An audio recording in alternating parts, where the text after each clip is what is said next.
নমস্কার, আপনারা দেখছেন ভিশন প্লাস নিউজ। সঙ্গে রয়েছি আমি দিশা। এই মুহূর্তে আমি দাঁড়িয়ে রয়েছি দ্য ক্রিকেট অ্যাসোসিয়েশন অফ বেঙ্গলের ঠিক বাইরে।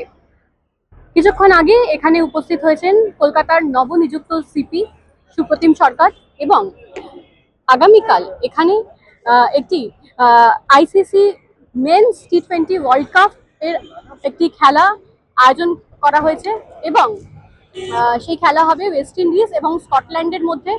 এবং এই খেলা কিন্তু আবারও একটি আন্তর্জাতিক স্তরের খেলা, সেই আন্তর্জাতিক স্তরের খেলা যা সমগ্র বিশ্বের কাছে একরকমের নজির হয়ে থাকবে।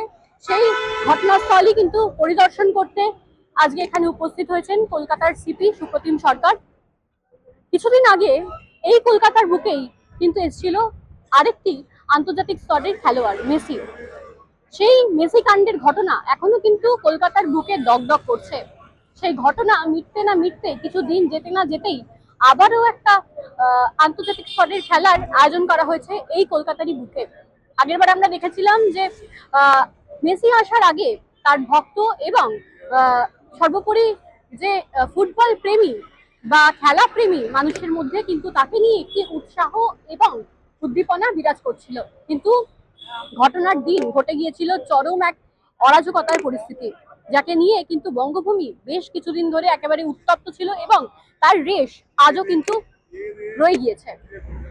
সেই রেশ কেটে উঠতে না উঠতেই আবারও কলকাতার বুকে আরেকটি আন্তর্জাতিক স্তরের খেলা, কালকে টি20 ওয়ার্ল্ড কাপ আইসিসিআই, সেই খেলায় কিন্তু ওয়েস্ট ইন্ডিজ এবং স্কটল্যান্ড দুটি দল খেলায় অংশগ্রহণ করছেন এবং তাকে ঘিরে কিন্তু এখনো কিন্তু খেলা প্রেমী ক্রীড়া প্রেমী মানুষের মধ্যে একরকম উৎসাহ কাজ করছে।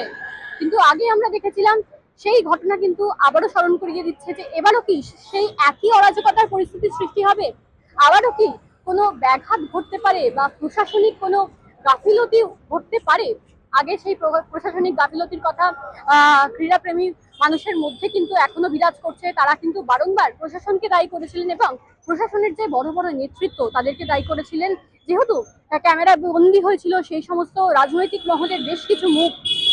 এই জন্য কিন্তু ক্রীড়াপ্রেমী মানুষের মধ্যে এখনো কিন্তু সেই যে ক্ষোভ তা বিরাজ করছে। এখনো কিন্তু ক্রীড়াপ্রেমী মানুষদের মধ্যে সেই প্রশ্ন রয়েছে যে এই খেলা কি আদৌ সুষ্ঠুভাবে সম্পন্ন হবে নাকি পুরনো স্মৃতি আবার ফিরে আসতে পারে, সেদিকে থাকছে কিন্তু প্রশ্ন।